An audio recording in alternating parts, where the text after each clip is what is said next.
And, I can say, yeah, I read that book, but might have forgotten some things. And one of the things that Covey talks about, one of the 7 habits is sharpening the saw. Do y'all remember that one? Sharpening the saw. And so when y'all come in here to renew, refresh, and re-engage, recharge your battery, what we're really doing is we're sharpening the saw. And I just want to remind you of what that was about, because I think sometimes we can lose sight of this, particularly in leadership roles. We can really lose sight of this. Covey presented in that chapter on this, he called it the time management matrix. Y'all remember this, the time management matrix? And he talked about there were things that were urgent and things that were not urgent, and things that were important and things that were not important. Now, if we're honest as leaders, any of us in a leadership role, if we're honest, if we could somehow get your calendar and look at how you spend your days and plot it on a week or a month or a year, if we were to plot it, I guarantee your plots would look something like this. You spend most of your time in the quadrant called urgent and important. Everything is urgent and important. We all agree with that? Yeah. And so that's where we produce, isn't it? That's where we as leaders produce. And yet here's the principle that Covey drilled home so well, is that you can't keep producing at that same level unless every once in a while you pause and sharpen the saw. Okay?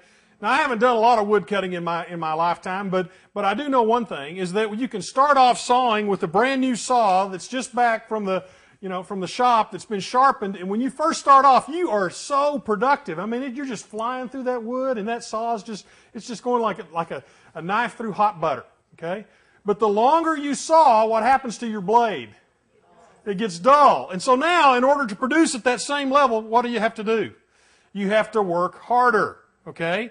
Or you just keep working at the same pace, but you're not near as productive. And so Covey says every once in a while you need to stop and you need to come over here and do what he calls this quadrant 2 activity. You need to stop and sharpen the saw.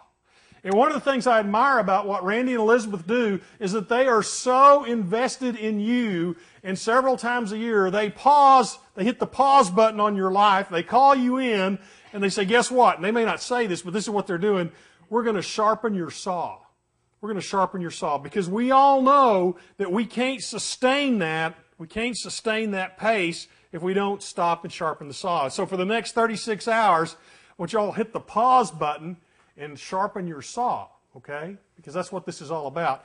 Now, I will tell this story that I've told the other few times. When I was the dean, it was the largest business school in the southwestern United States, and there's tremendous pressure on the dean's job, because as the School of Business goes, so goes the university. The revenue stream from the College of Business supports the whole university. It was a very, very stressful job.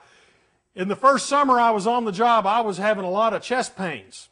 Okay? And every time the chest pains would start, I'd start getting anxious. And then it was just like it fueled itself. I'd get chest pains, and then I'd get anxious, and then that would create more chest pains, and then I'd get more anxious, and it just really ramp up. It was really intense. Well, that summer, I had submitted some papers to the Academy of Management. It just so happened that the meeting was in Hawaii that year. And 5 years prior to that, my wife had said, when she saw that's where the meeting was, she said, you need to write those papers now, because in our business, if you get a paper accepted, the university pays for you to go and present your paper. So she said, you go write those papers for Hawaii. That's 5 years out. You write those papers now. So I was fortunate enough, I had 3 presentations that year, so we went to Hawaii. And I don't know about y'all, but when you're flying so high and you're running so hard, it just takes you a while to wind down, And you probably don't, a weekend off doesn't do it, right? It just takes you a while to come off of that level and wind down. Well, we were in Hawaii long enough, and I came off and just kind of really got relaxed and spent some time just kind of floating in the water and watching the sunset. Went on some sunset cruises and went to luau's and stuff.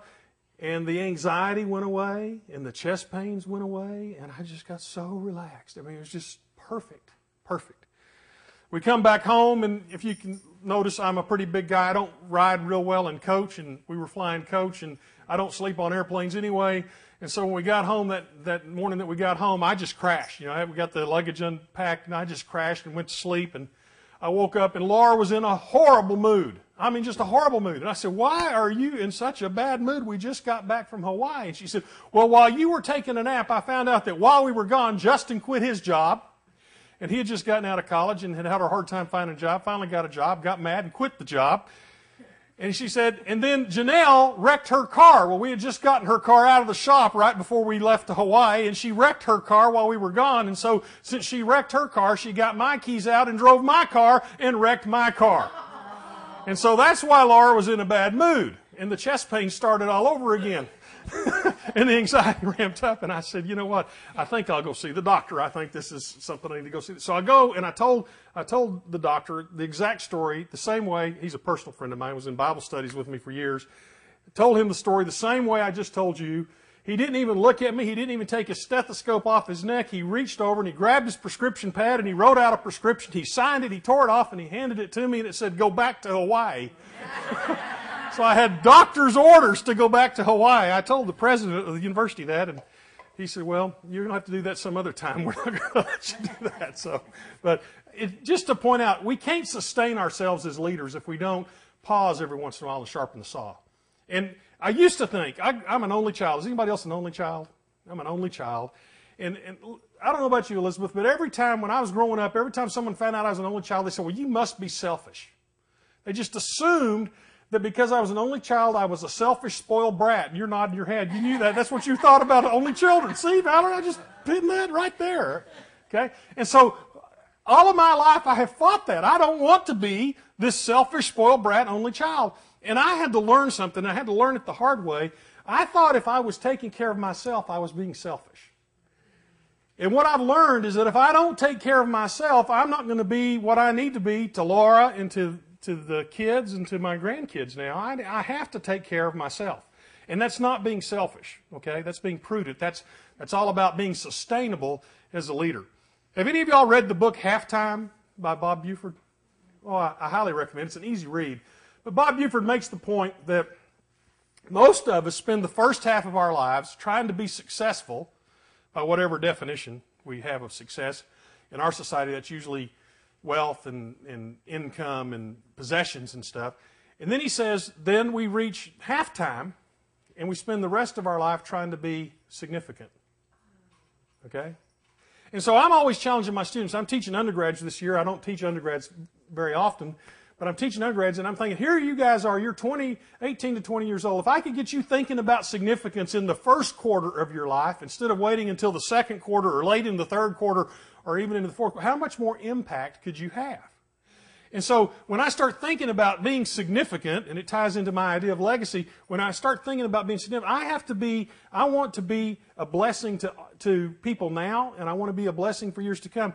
But when I start thinking about that, making that investment in being significant and having an impact, making a difference, I understand that I have to take care of myself in order to have that kind of impact. So that's really what I want to talk about today. Is some of you have heard me talk before about legacy leadership, and today I want to talk about one of the principles of legacy leadership. But before I do that, let me define legacy. I think Randy has it up on the slide. Randy, can you get this? Is this part working?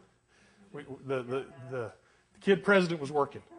So when I talk about legacy, I think too often we think about legacy in terms of what's going to happen after we die. I went to a funeral for a neighbor of ours a couple of weeks ago, and you're talking about his legacy, you're talking about it, but he was already gone, but he'd left a huge legacy. He had a huge impact on his children and on his grandchildren, and had a huge impact on our neighborhood. He really took care of our neighborhood, and he left a legacy.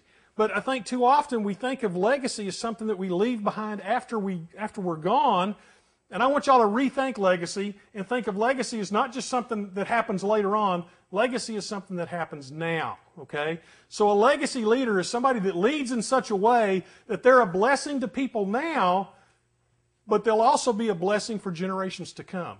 And this kind of ties back to that idea of being significant, not just successful, but being significant. So it's a huge, huge idea for me. I've talked about legacy marriage. I talk about legacy leadership.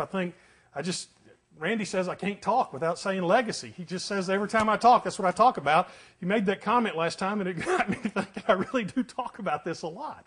I think about it a lot, and it really informs the way I go about doing everything I do. Some of y'all are working hard to take notes. I've told Randy he can give you all this PowerPoint. So when we talk about leadership, there's a lot of definitions about leadership. There's one definition about leadership that's out there that says leadership is influence. That's a real simple definition. Everybody can remember it. I don't think that definition is wrong. I just think it's incomplete. Because I think leadership, particularly legacy leadership, as I talk about it, is an intentional investment in the lives of others. Okay? I want to be intentional about the influence that I have. I'm well aware and very cognizant of the sphere of influence that I have. And I need to be a good steward of that influence. Each semester I have anywhere from 25, if it's just one class, to 100 students perhaps. Those people are in my sphere of influence for that season. I need to be a good steward of that influence. I have a bunch of colleagues that I work with at school, in particular junior faculty, people that are just coming into the profession, just getting started, and I am very intentional about investing in them. So it's intentional influence in the lives of others that takes place in the context of a relationship. Okay? So it's not just influence, it's intentional influence. Intentional influence and intentionally investing in the lives of others. You as jewelers, you invest in the people that work with you, right? You invest in them, and you're intentional about it. What does that mean? If we say we're intentional, what does that mean? Yep, Kathy? Okay, it takes an effort to build that relationship. Okay. What else comes to mind? Yes? Planning. It takes planning. Okay, yeah. With a goal in mind. Okay. What did Rick Warren call it? Purpose. Purpose. There's a purpose behind what I'm doing, right? There's a purpose behind what I'm doing.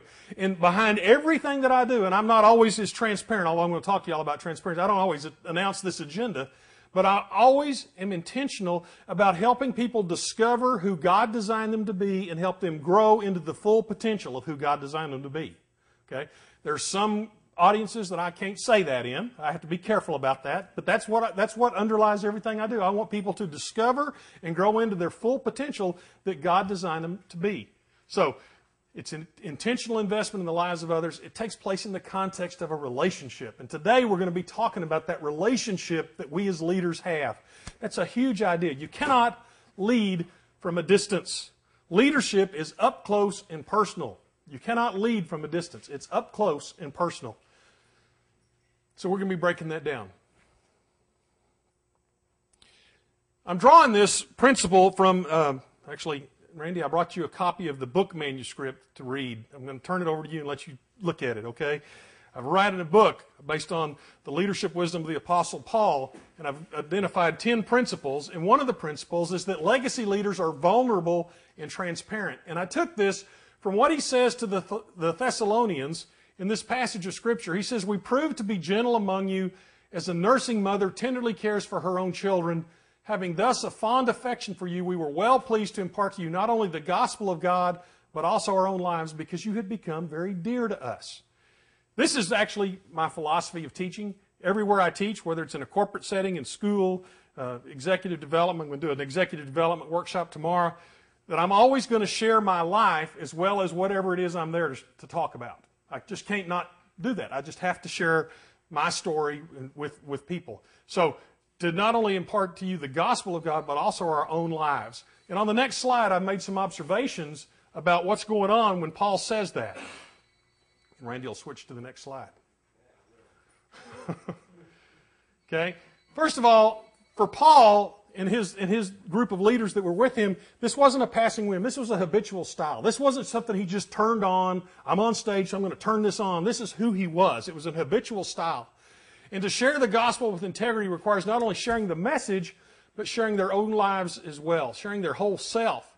And when he says lives, he's actually referring to his whole personality. It's not just a superficial sharing. He's talking about his innermost being. Literally, what he's saying is that we were well pleased to share our souls with you. Our souls with you. Now that is up close and personal. That is vulnerable and transparent. I'm letting you in on my life. Okay? I'm sharing my life with you. And so that's what we want to talk about today is how we can be more effective leaders, more effective in our communication by being vulnerable and transparent. Now let me just pause there.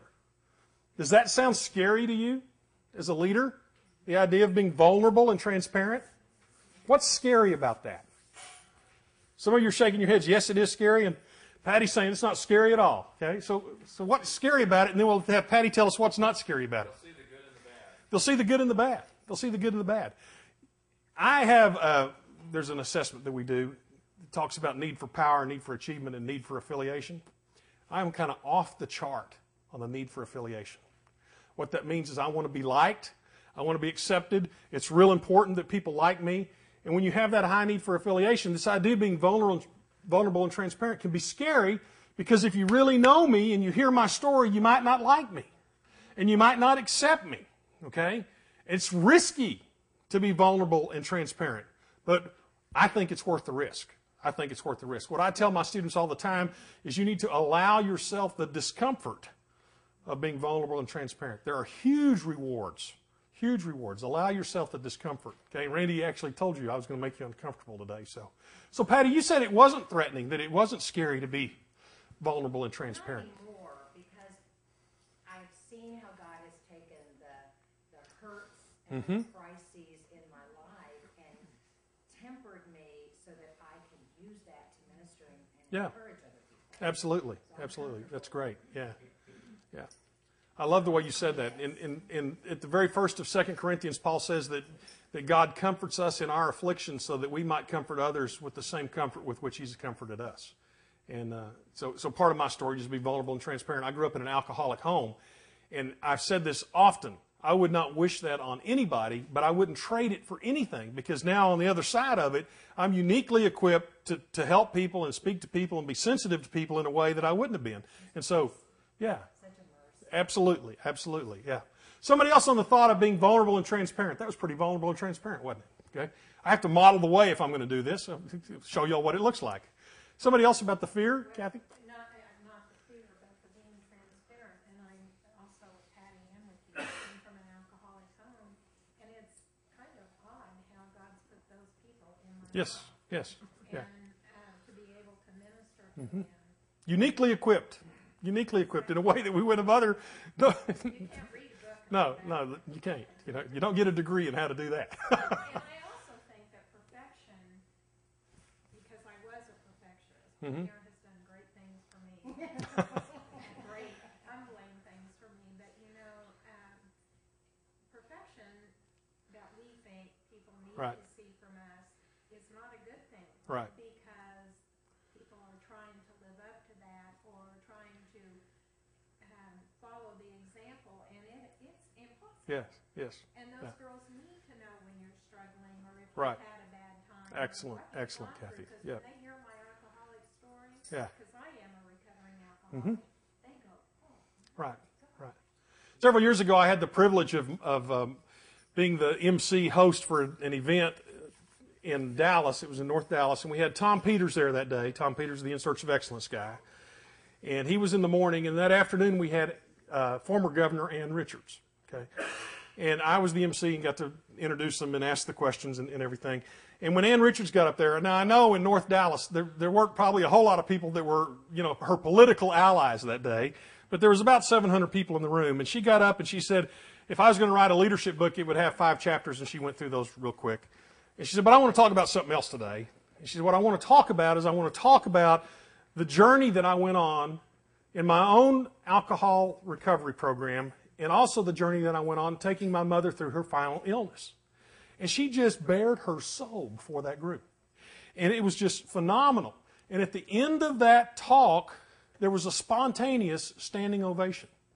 And I was with Nancy Kinsey from the Center for Executive Development over at UT Arlington, and that organization that brought those 2 people there that day had brought Stephen Covey to Dallas. They had brought Ken Blanchard to Dallas. They had brought Peter Sinji to Dallas. They had brought all the big name motivational speakers. And Nancy said, I've been doing this for 25 years, and I've never, ever, not any of those other people, ever got a standing ovation.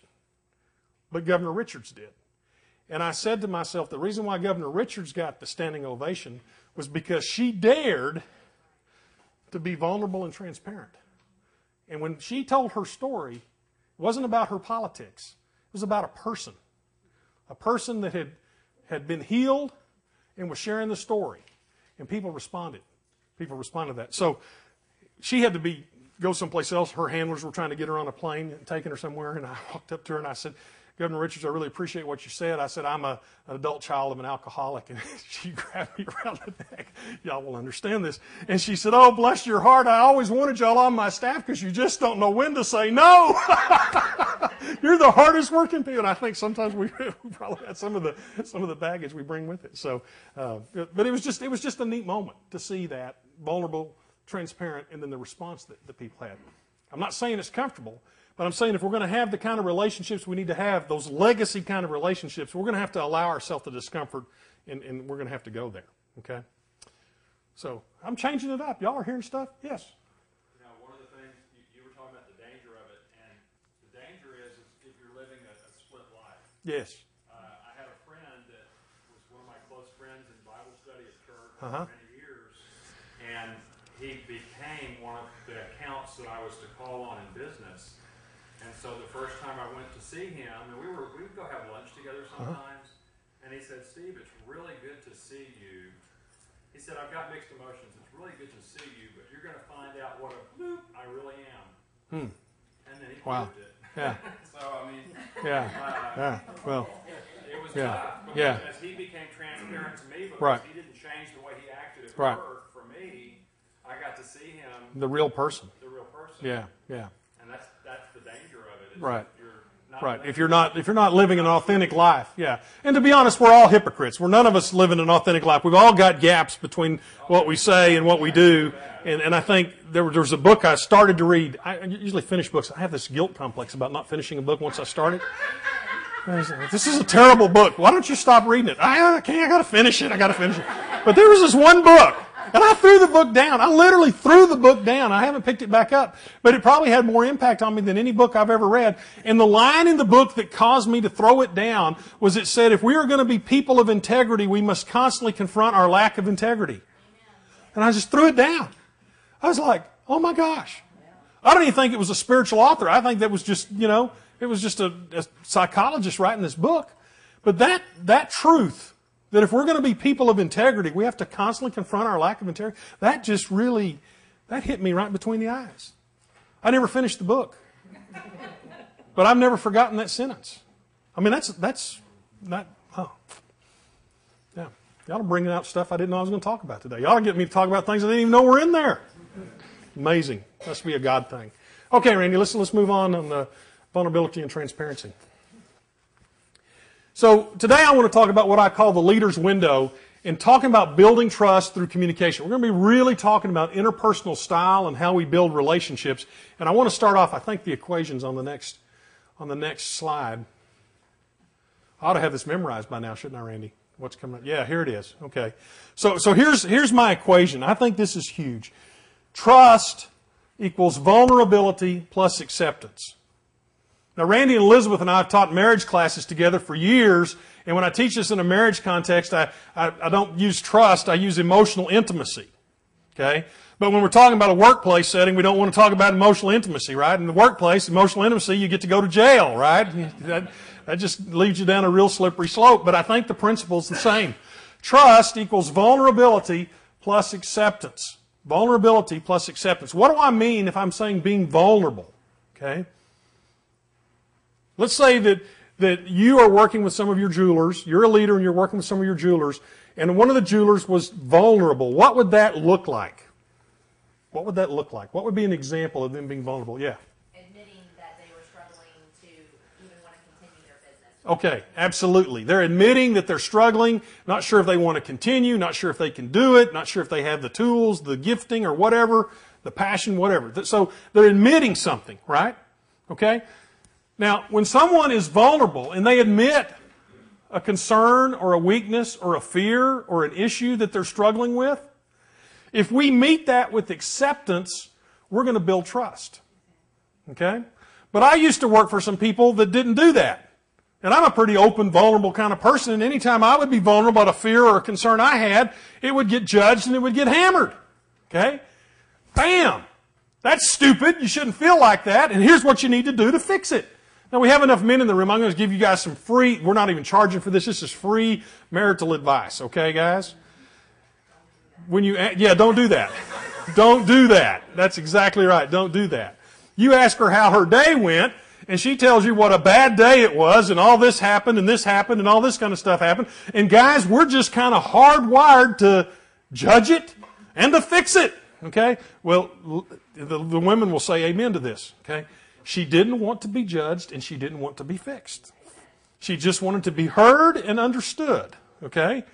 But here's what happens. We judge it and we fix it. Well, that's stupid. You shouldn't feel that way. I don't know why you let that go on. If you would do this, this, and this, that would take care of it. Well, she was vulnerable. We didn't meet it with acceptance. Now there's no emotional intimacy. I mean, it just all goes down. It's a bad spiral. Okay? Same thing happens in the workplace. If an employee goes in to talk to their leader about something that they're afraid of, something they're concerned about, and a lot of times in today's organizations we deal a lot with change. I teach a course on leading change. Change is constant. It's like permanent whitewater rafting. It's not like float down the river and every once in a while you hit some roughs. I mean, it's permanent whitewater rafting. So employees come in and they have fears, they have concerns, they have issues. They express them to the boss, and the boss hammers them and judges them. Guess what's going to happen the next time that employee thinks that they want to talk to their boss? It's not going to happen. They're not coming back. And after they left my office, when I hit them like that and judged it and tried to fix it, told them how stupid it was, on the way back to their desk, they stopped by Randy's desk. And they're standing there telling Randy how Jay Lee treated them. And while they're telling Randy, Elizabeth walked up, and now she's in on it. And then somebody else walked up. And so before 30 minutes has passed, not only is that employee that I hammered not coming back, the rest of the organization's not coming back either, because they've all heard what a tyrant Jay Lee was. Okay? And I've worked for those people. Okay? And I'm not perfect, but I try hard not to do that. I really try hard not to do that. Because the baseline and this may be the most important thing I've learned about leadership, and in fact, we just published an article last year in a journal about this, is that trust is really the core competency. It's the core competency. If a leader can create trust, then that leads to commitment and performance and all kinds of good things.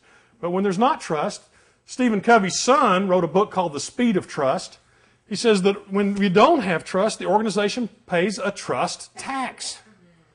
It adds cost to doing business. It adds cost and burdens to the relationship. So it adds a trust tax. So what we're going to work on today is we're going to work on this idea of being vulnerable and accepting. Being vulnerable and accepting. Okay? And now we're going to talk about how to do it, and then we're going to assess it. If we're going to be vulnerable and transparent, we have to learn how to actively seek information from others and how to proactively share information with others. Sometimes when we hear the word feedback, we think feedback is something we passively receive. But I want you to redefine feedback. Feedback from now on, that first sentence here, feedback is something that we actively seek from others. I'm going to invite others in. I'm going to ask others what their ideas are. I'm going to ask others what their suggestions are. I'm going to ask people to tell me their fears and their concerns. And when they do, I'm going to accept them. I'm not going to judge it. I'm not going to fix it. But on the other side of the coin, I need to be willing to proactively share information with them. It needs to be a two-way street. I want them to share information with me. I need to share information with them. So we need to proactively share information with others.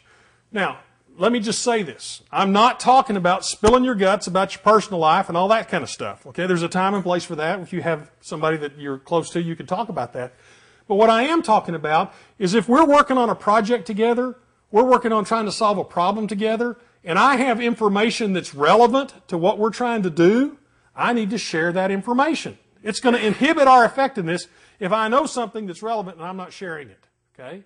And I need to assume as a leader that I don't have all the answers, and so I'm going to invite you to share your information. So we're looking for a balance between seeking and sharing information. Okay? We have a model for this that I call the leader's window. And this is what we're going to be working towards today. We're going to assume that in any relationship, there's two sources of information. The first source is self. And there's things that are known to self and things that are unknown to self. And there are things that are known to others and things that are unknown to others. And so we have 4 different cells in this model. Okay? If you come to our business school, you could probably spend a lifetime counting the number of 4-cell models. It seems like we can't teach unless we have a 2x2 4-cell diagram. We have to have that. Okay? We can't have more than that because we're not smart enough, okay? But what we want to work on is we want to work on maximizing this transparent region. Because in the transparent region, we have shared information and mutual understanding. It's known to me and it's known to you. We want to try to drive out that blinded region, blind spot. You can call it blind spot if you want to. We all have blind spots where things that are known to others, but they're unknown to us, and we need to work on those.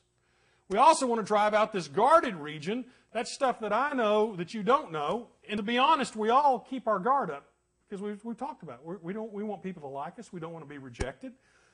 Sometimes it may have nothing to do with your current relationship, but sometime in the past, you had somebody that used that information against you.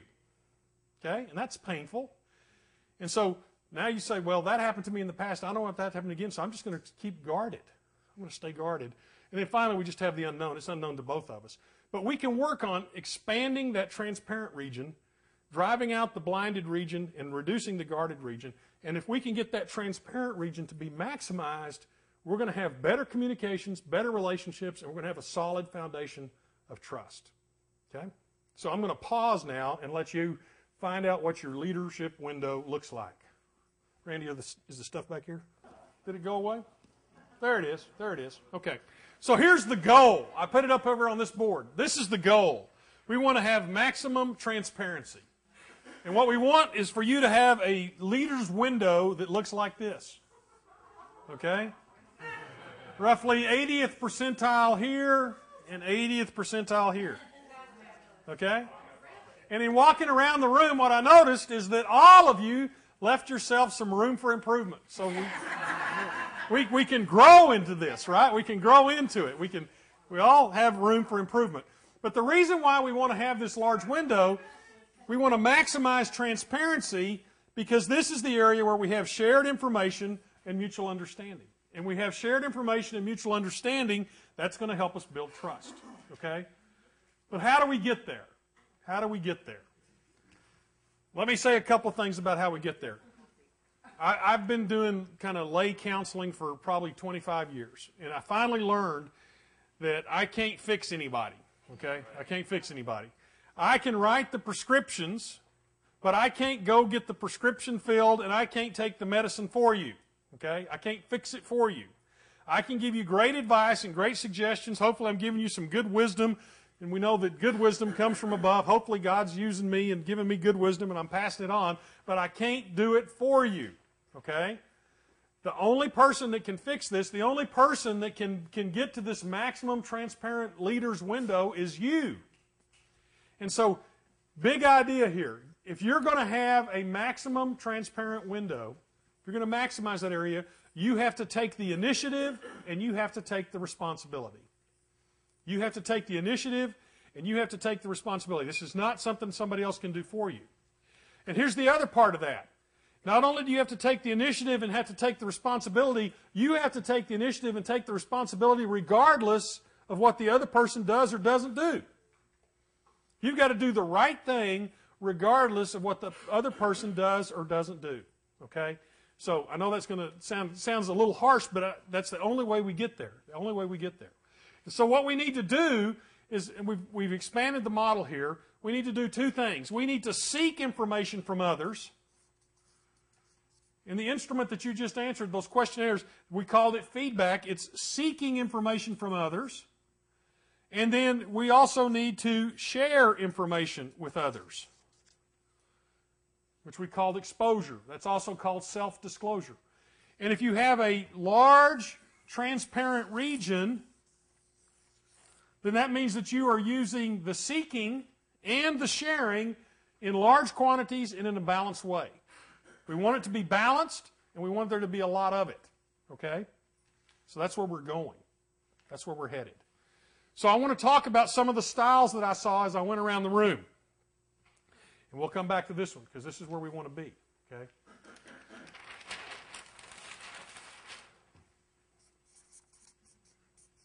One style that I saw quite a few of is the box turtle. Okay? I grew up in West Texas, out in Odessa. And out in Odessa, every once in a while you'd see a box turtle walking across the road, and I would always make my mom and dad stop the car, get the box turtle, put it in the trunk or in the back seat, and take it home and let it go in the backyard. Okay? And the neat thing about box turtles, unlike any other turtle, it has a shell, but when you pick up a box turtle, it pulls its arms in and it pulls its head in, but a box turtle has a hinged shell on the front and it closes up. Okay? Okay? Very neat. Very neat. Some of you are box turtles. You have pulled your arms in and you've pulled your head in and you've closed the front. Okay? And I know that because when you plotted your leader's window, it plotted like this.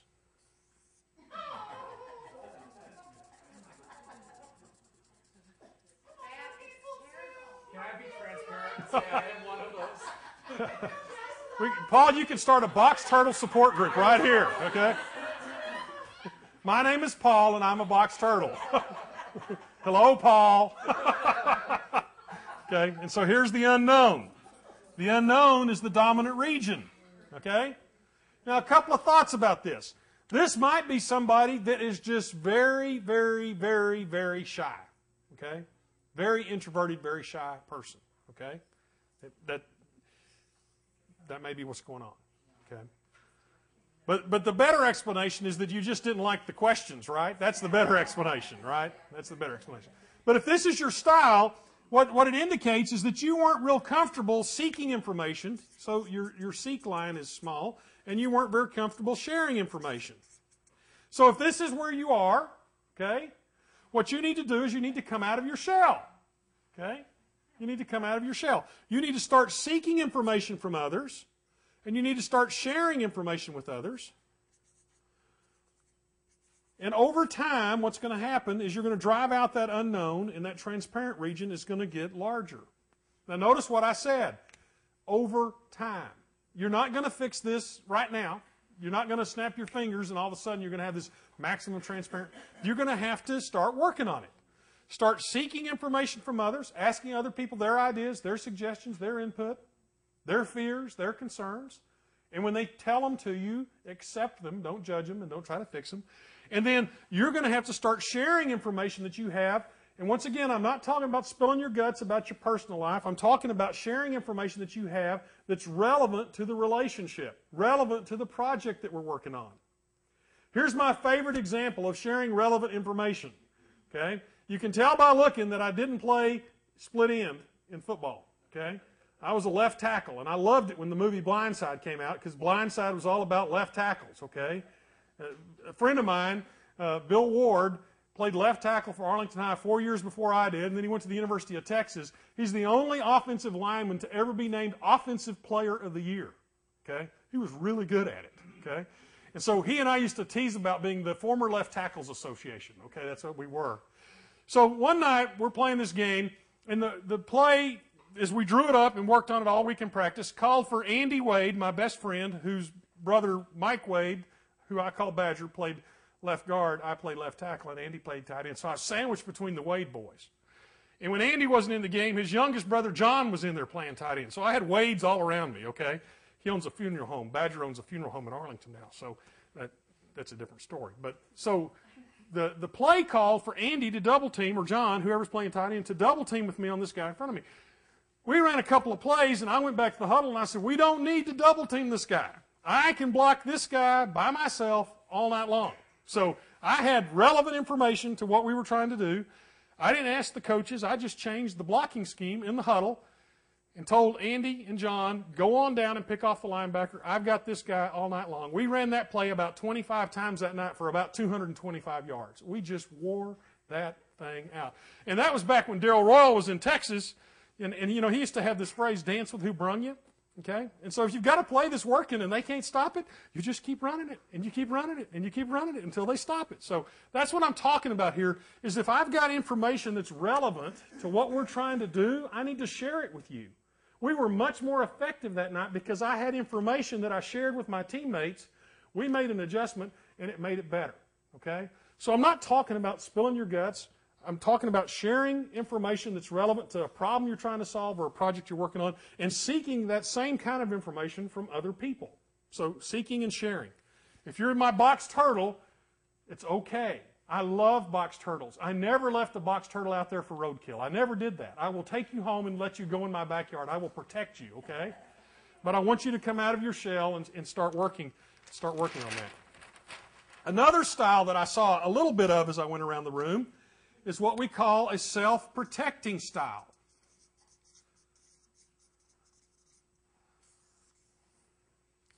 And the self-protecting style plots like this.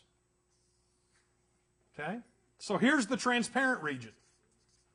Now, if we're calculating the area of the transparent region, and y'all all remember, I know you remember this from your math class, that area equals base times height, right? We're going to take the base times the height. The area here is larger than in the box turtle, right? But the fact that it's a rectangle tells me something. The fact that it's a rectangle tells me that something's out of balance here. And so what's out of balance here is that this person is seeking information from others. They're long on feedback, but they're short on sharing. They're not sharing information. And so they have a very large guarded region. A very large guarded region. And if we're honest, we all have a guarded region. Okay? We all keep our guard up to some extent. Because as we said when we started this talk, we want people to like us, and so we might not share information. We're afraid that people might use the information against us. They might use it against us, and it might not even be anything that I have to do with Patty. It's just that somebody else in my life did that to me, and that was painful, and so now I'm not going to do it in any other relationship. So it may have nothing to do with the current relationship, but for whatever reason, you're choosing not to share information. You're maintaining that guarded region, and that's inhibiting the effectiveness. It's inhibiting the effectiveness of that relationship. So if this is your style, it's good that you're seeking information. Keep on seeking. Keep on seeking. Keep on asking people. Keep on inviting them to open up and share their ideas and their opinions. But now you need to start opening up and sharing information that you have so you can drive out that guarded region, because remember, we want to get to that maximum transparency. Now, I worked with a guy that was like this. And when I first started working with him, it was really neat because he was always asking me my ideas, asking my suggestions. He said, we have this problem. What do you think we ought to do about it? And at first it was so flattering because, wow, he wants to hear what I have to say. It's like, finally, somebody wants to listen to me. It was just really neat. But over time, it got weird because I realized that he was always asking me, but he was never opening up and sharing what he thought. Okay, so it kind of got one-sided. And even with me seeking information from him, he kept his guard up. Okay? He kept his guard up. And so it was really weird. So if this is your style, keep on seeking, but now you also need to add the sharing dimension, sharing information with others. Yes, ma'am. So I just heard everything you said about this, but part of it is that you ask people questions. Mm-hmm. Nobody, that's a huge generalization, but Right. lots of people are very happy talking about themselves and never, ever want to ask you anything about yourself. Right. So is it the same? Okay, it's a little different, okay? Because you're in a leadership role. You're seeking information from the jewelers that work with you, okay? But now you're also trying to solve a problem, develop a plan, improve the relationship. So this sharing, even if they're not seeking information from you, which would be ideal if we did this for everybody, and we actually did this when I worked with Kinko's. We did this for every coworker in the Dallas-Fort Worth Metroplex. Okay? Did it 6 times in 2 days. I was tired of hearing myself after that. But what you want to do is you want to proactively share, okay? So this is proactively seeking information from others. It's not waiting for them. And this is proactively sharing information, okay? You're not waiting for their questions. You're proactively sharing information. But what the information you're sharing is you're sharing information that's relevant to the relationship, relevant to the project, or relevant to the problem you're trying to solve. You're proactively opening up. And it doesn't have to be about you. And it doesn't have to be about you. It could be about the problem you're trying to solve. You're not necessarily opening up and sharing. But I will say, if there's something that you see them struggling with, and you've struggled with it yourself in terms of the work that you're trying to do, to share, I used to have this same fear. I used to have the same anxiety that you're experiencing, and this is how I handled it. That's sharing. That's sharing relevant information. Okay? Does that help? Yes. Marty? Okay. It's Marty, right? Okay. All right. So that's the self-protecting style. Any other questions about self-protecting? Yeah. What if you sense that the person is not really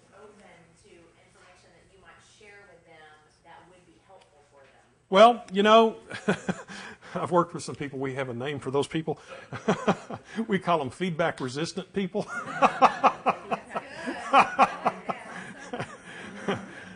They kind of have a Teflon coating and everything just kind of slides right off.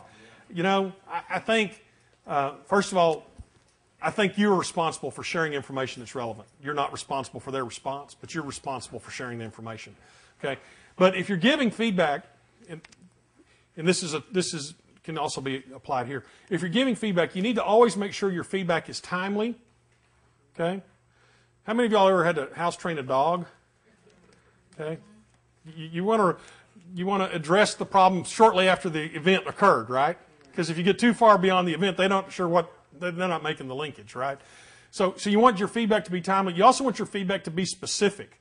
I think too often people in leadership positions, when they give feedback, they get general and they get global. And then people leave and they think, well, I know that she had something on her mind. I'm not really sure what it was, but I don't. So you want to be specific. And I think you have to be very candid. This is what happened. This is the consequence. This is how this is playing out. This is the consequence. This is how it's impacting things. This is how it's impacting you, how it's impacting the team or whatever. I just think that's, and once again, you're not responsible for their response, but I think there's things that you can do. Okay. The other thing that I would say, I have 2 daughters that have degrees in communication. They don't like my definition. But my definition is that communication is the transfer of understanding. Okay?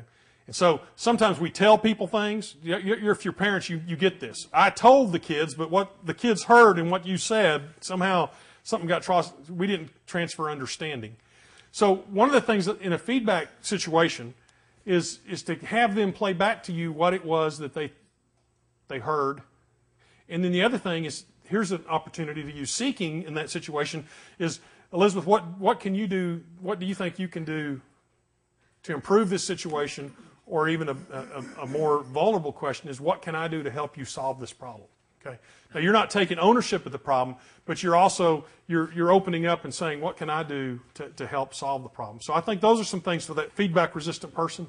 I think those are some things maybe that would help do that. But you need to make sure your feedback is timely and specific. You may get into this, but I have and if you are, that's great. But do you find that these match up to the different personalities? I haven't studied that. You know, I haven't really. I just wonder because I'm seeing, like we were talking a little bit earlier, and if someone has the personality where they're kind of like what you were saying about yours, how you want it to be good, and they share information and people don't listen, or that happens, they're going to stop doing Right. that. So I wonder if some of it is because one person or one situation was very strong, and all of a sudden we think, ooh, Right. that's how people are going to respond. Well, here's what we know about personality theory. Okay, just kind of a deviation, is that any dimension of personality, there's multiple dimensions. There's something called the Big Five, but now we've discovered a 6th factor. But if you think about them being normally distributed, personality factors are only good for explaining things if they're in the extremes. So for instance, if someone's extremely introverted, that would help us predict and explain their behavior. If someone was extremely extroverted, that would help us predict and explain their behavior. Most of us aren't at the extremes. Most of us are somewhere in here, in the middle.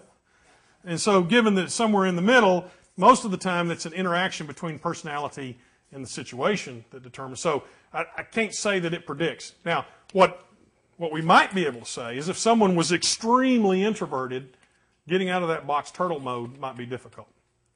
And what I would also say is that sometimes when people are extremely extroverted, they may display the next style that I'm going to show. How's that for a segue? It's pretty good. It's pretty good. Yeah, it's pretty smooth. And I think you'll see why it's called the self-exposing style. And this person, when they do the plot, it looks like this. Okay, so now their transparent region is also a rectangle, and you remember that rectangle means it's out of balance. But here's what's out of balance with this person is that they're always sharing, but they're not seeking. And so consequently, they have this huge blinded region. Okay? You know somebody like that? I worked for a guy like this. In fact, this guy was our executive vice president and general manager.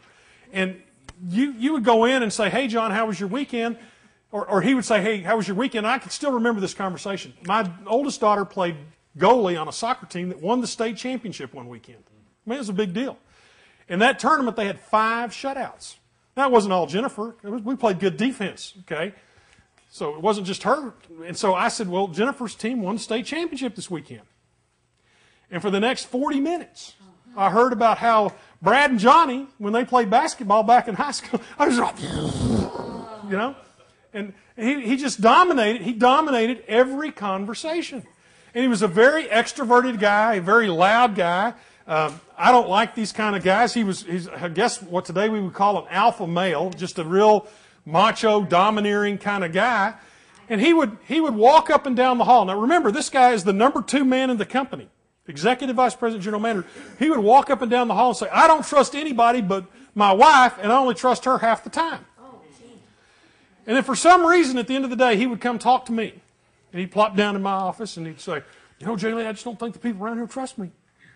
I said, well, John, of course they don't trust you. You walk up and down the hall and you say you don't trust anybody but your wife and you only trust her half the time. He said, well, I don't mean that. And I said, well, then quit saying it. Yeah. Quit saying it because you have this position and people think you mean it. He had a huge blind spot. And it cost him his job. It cost him his job. He eventually got terminated. And I ended up taking over his job. And it was a sad thing. It didn't have to happen. But he was, back to your point, Elizabeth, he was somewhat feedback resistant. And I would try to give him feedback. But, you know, he was old enough to be my father, so it was kind of a weird thing. He'd come to me for counsel, but it was kind of odd. But he was feedback resistant, had a huge blind spot. And it cost him. Okay? So I didn't see many of these. I don't think I saw any of them in this group. But if this was your style, it's good that you're willing to share information. That's great. That's great. The problem is that you're not giving anybody an opportunity to get a word in edgewise. You may be dominating the conversation. And so if this is your style, if you're sharing, maybe you need to take some of that energy and rechannel it. Rechannel it so that you start seeking what other people think and what other people say and drive out that blind spot. That guy could have saved his career and made a tremendous contribution if he could have fixed this thing right here. Because he was knowledgeable. He was knowledgeable about the business. I learned a lot of things from him. But he derailed because he couldn't address this issue. So that's the self-exposing style. Now there's another style that is it kind of teases us because it looks okay. And this one is the self-bargaining style. And the self-bargaining style looks like our basic model. Okay? Notice that the transparent region is a square. We like square transparent regions. So there's the transparent region, the blinded region, the guarded region, and the unknown region. Now, in terms of feedback or seeking feedback and sharing, exposure, this one is using it in a balanced way. But don't lull yourself into thinking that this is okay. Because I want you to notice that even though it's balanced and you're using both the seeking and the sharing, there's still a significant blinded region. There's still a significant guarded region. And still a significant unknown. So while it's better than all those others, it's still not where we want it to be. So you need to keep on seeking and you need to keep on sharing so that you can drive out the rest of that blinded area, drive out the rest of that guarded area, and get to where we want to be, which is that maximum transparent area. Now, oftentimes when I see this, what it looks to me like is that people are keeping score. Okay? Do we have any accountants in the room? Anybody familiar with accounting? Bookkeeping? Had to take bookkeeping or accounting. You know all about T account? You have a T account? Okay? Some people have made a T account out of a relationship. And they're debiting and crediting the relationship and trying to keep it in balance. And sometimes when I see this, what people are doing is that they're keeping score. Well, I'll open up as long as Sally opens up, but if Sally backs off, I'm backing off. And I'll be willing to share if she's willing to share. Okay? That won't work. Remember what I said. You have to take the ownership of this. You have to take the responsibility for this. You have to do the right thing regardless of what the other person's doing. And if you're keeping score, if you're debiting and crediting the relationship account, if you're saying things like, well, I called her, it's her turn to call me. Well, I invited them over for dinner, it's their turn to invite me over for dinner. If you're keeping score in a relationship, it's not a good relationship. Okay? It won't work. So oftentimes when I see this balance thing going on, this self-bargaining, that's what I see. You have to keep on sharing information and keep on seeking information, because where we want to end up is back over here with the maximum transparent region. So, Jamie, do you feel like, I mean, balancing with this test, we took in 15 minutes basis versus what you know about yourself. Right. But if you feel like you're fairly good relationally with other people, Yep. that's what you should look like. That's what it should look like. Yeah. Now, I understand some of these questions, the way they're worded, are kind of gossipy, and you didn't like the options. You wanted a third option, right? You didn't want to do either one of the two. And I said that was tough. You just had to deal with it. Okay. So here's the deal. Like we do with most of our psychological assessments, we try to disguise what we're up against. Okay, we don't want you to guess the hypothesis. We tried, good science. We don't want you guessing the hypothesis. What those questions are designed to do, and that's based on a model that's been around for a long time called the Johari window. It was developed by two guys named Joe and Harry. It's been validated in a lot of different settings.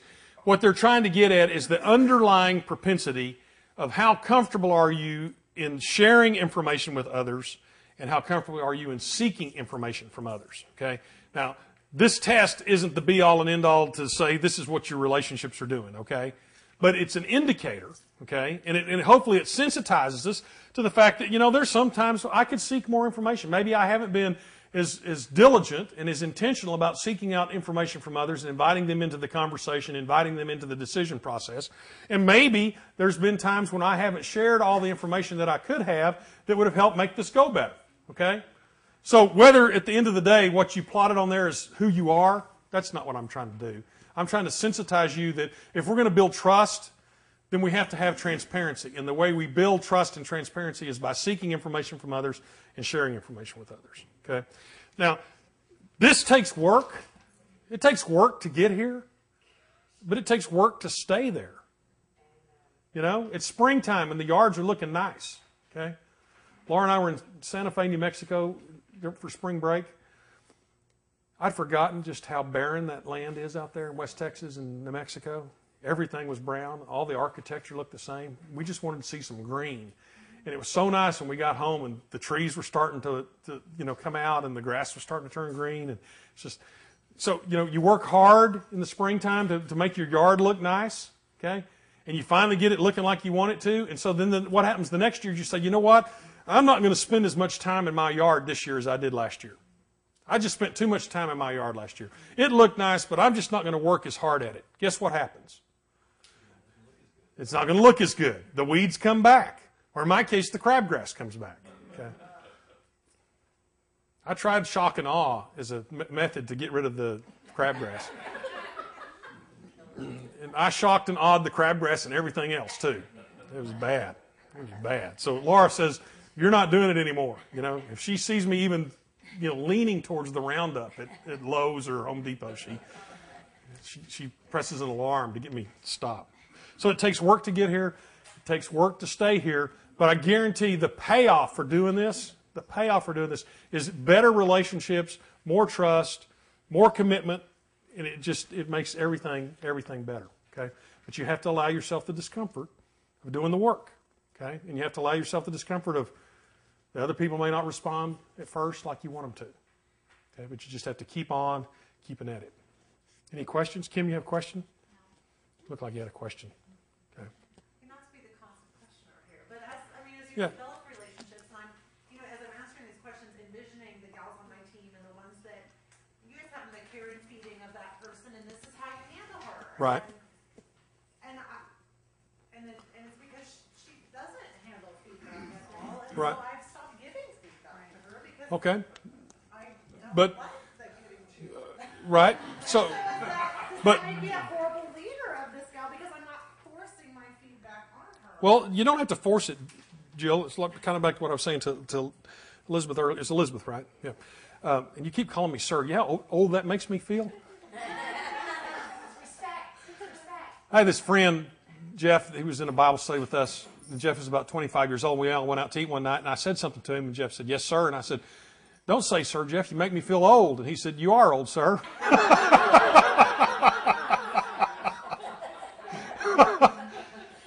I think as leaders, Jill, I am never content. I'm never content. And I know that there's tough situations, and what you described may be one of these tough situations. But I'm never content to leave people like I found them. Okay? I want to make a difference. And sometimes it's easy to make a difference because sometimes people are like sponges and they soak it up and they respond. And if we're not careful, that's who we're going to spend our time with because that's the easy person to spend time with. But the person that needs us the most may be this difficult case that you're talking about that's feedback resistant. And you might end up having to have a real candid conversation and ask her if she's really committed to this.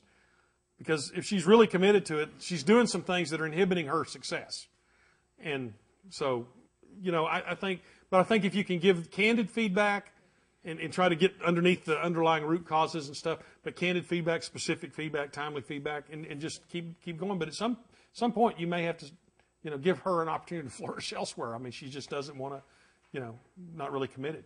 But I think to go there too quickly is a mistake.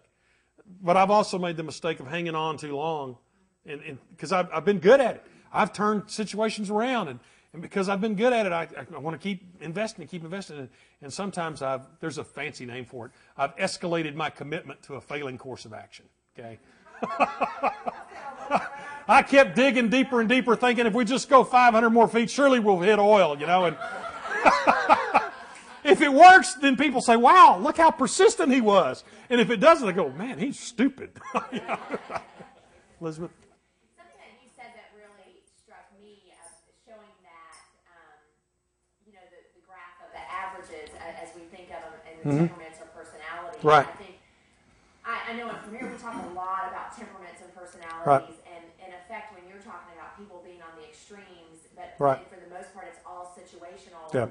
The need to seek information becomes even more valuable, and Right. the need to share more critical, Right. because that's going to help them to interact with the situation. And Right, absolutely.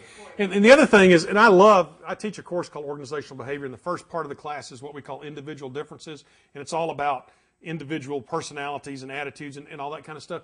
But what we've learned, and y'all know this, is that people are so complex that no one, we could do the Myers-Briggs, and we could do the temperaments, and we could do the Big Five, and we could do all kinds of assessments, and there's no one assessment that's going to tell me everything I need to know about that person, okay?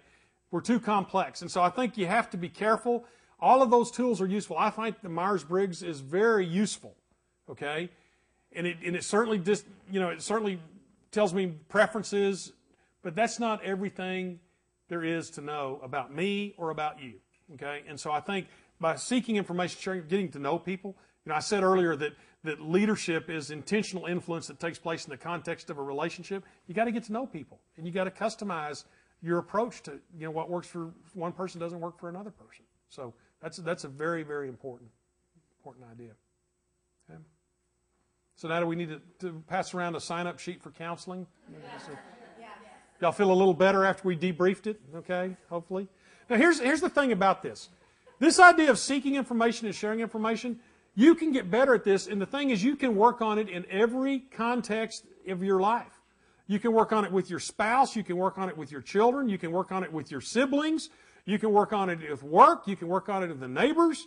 And the more you do this, the more comfortable you get, and the better your communication and the better your relationships are going to be in every arena of your life.